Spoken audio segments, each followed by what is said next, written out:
Yeah. How well does the government understand the markets into which it contracts and the impact of its approach to contracting? And if you can give some illustrative examples, that would be helpful too. Yeah. So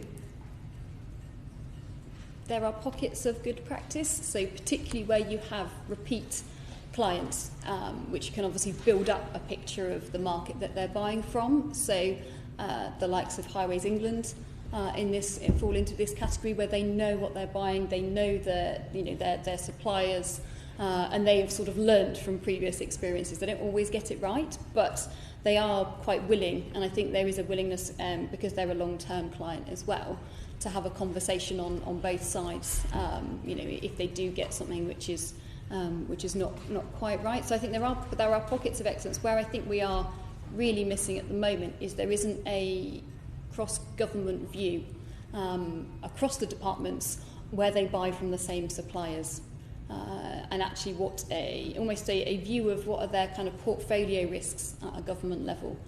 So there is no industry and government strategic engagement forum where you can have that high-level discussion between actually what is happening in the market, what are the risks in terms of capacity, in terms of market conditions, how are those evolving, versus what the government is looking at buying from the market. That doesn't exist, and I think that is an oversight, and we should look to try and establish something in that space, because it would benefit both sides actually, because I think it would give better visibility across government clients, because in your little bubble you might not see something which is actually really seriously affecting another department that might be coming your way.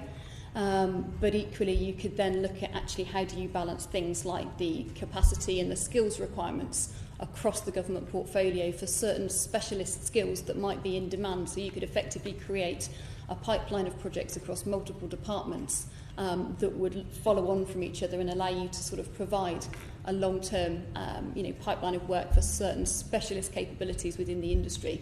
Now that level of conversation and sort of sophistication in terms of how the government portfolio of infrastructure and construction projects isn't there at the moment. So I think that is, there's a big opportunity there.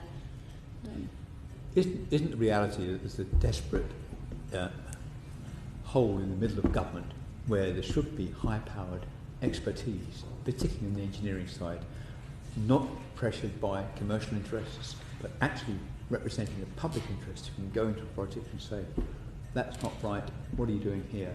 Getting objective judgments from government, and government that is not just dependent upon information coming from commercial interests, from consultants or whatever, but actually their own in-house capacity to make judgments about these things in the public interest. Isn't that missing?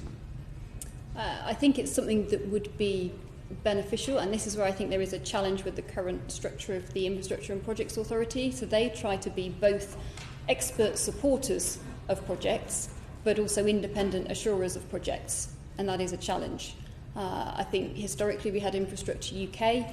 They had that expertise to be able to be on the side of looking at delivery risks without being affected by the sort of impartiality of needing to be able to take an independent review. So I think that is an important capability. But equally, I think there is much better use of business associations that could be, because I'm not accountable to any one consultancy firm actually, and I have got very good visibility about what is happening with my members, what their risks are, how their environment is changing, and I think that is all really valuable information that we need to find a way of getting into government to be able to have a proper conversation around that.